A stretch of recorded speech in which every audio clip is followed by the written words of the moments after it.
የተከተልኩት ሰው ቢሆን አፍር ነበር። የተከተልኩት ባለጠጋ ቢሆን አፍር ነበር። አልገባህም እኮ የተከተልኩት እኮ ግሩፕ ቢሆን አፍር ነበር። የተከተልኩት የናዝሬቱ ኢየሱስ ነው። አያሳፍረኝም። እንቅፋት ሊሆንባችሁ የወጣውን እግዚአብሔር እንቅፋት ይሁንበት። አምላካችን የደህንነት አምላክ ነው።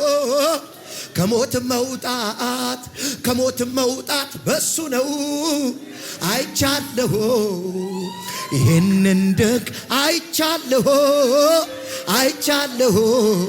ይሄን ታምር አይቻለሁ።